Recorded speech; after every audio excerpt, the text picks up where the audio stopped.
I'd like to discuss a very important thing, and that is how to develop the ability to play what you think. This is something that every great improviser has.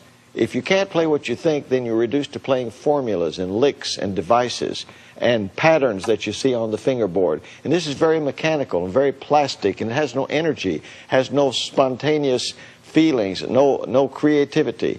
So it's very important that you develop the ability to play what you hear. And there's two steps involved. One is to develop the ability to play what you hear, and the second is be sure that what you hear is worth playing. Because just because you can play what you hear doesn't mean that it has any real musical value. So those are two things to keep in mind. Now, the technique that I wish to tell you about right now is to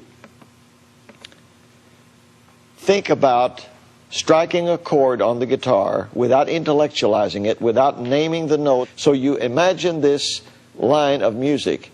Try to make it something in your mind that you create that is not a scale and is not an arpeggio, but it is very much a melody. That is, it has a rise and a fall, as good melodies do. It's something that you could sing and get great satisfaction from singing this melody. It's something that you could add words to. It's melodic, rather than just a scale or exercise or etude.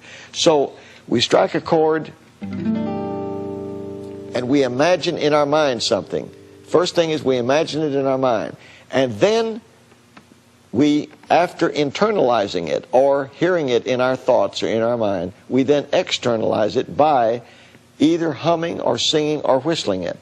And I give you all three choices because many people say, well, I can't sing, so then hum. Or I can't hum, then whistle. But in some way, you externalize this thought you had. Now, when you've externalized it, you have stated this both within yourself and outside 2 times. And now you're ready to find it on the guitar. Try to find it somewhere near the nut of the guitar, somewhere in the first position of the guitar.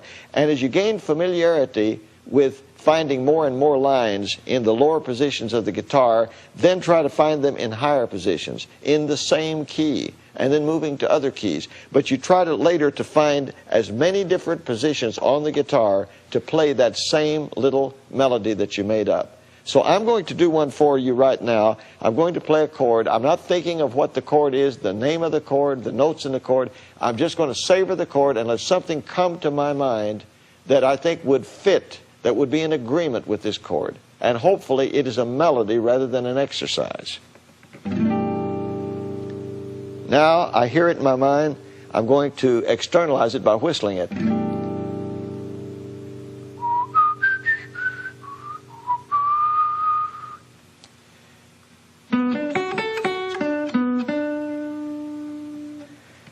Now I'm going to do another one. I'm going to find one that's a little more challenging, a little more difficult to hear.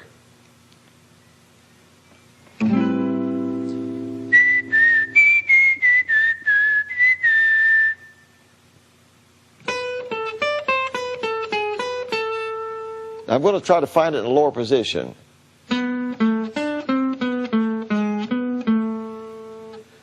Now, sometimes you will notice I'm closing my eyes. When you close your eyes, you can hear much better.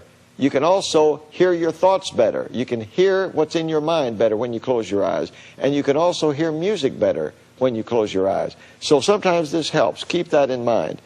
Now, as I played this, I tried to find it on the guitar. If you do not find every note right away, don't get discouraged. Don't go back to playing these licks. Don't go back to playing the formulas and these patterns that you see on the fingerboard.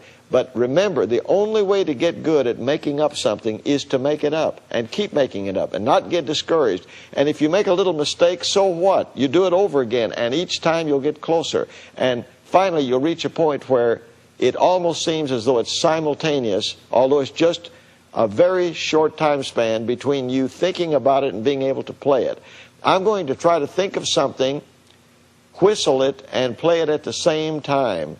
Now, it's not exactly the same time, but it's so fast that it almost seems as though it were the same time.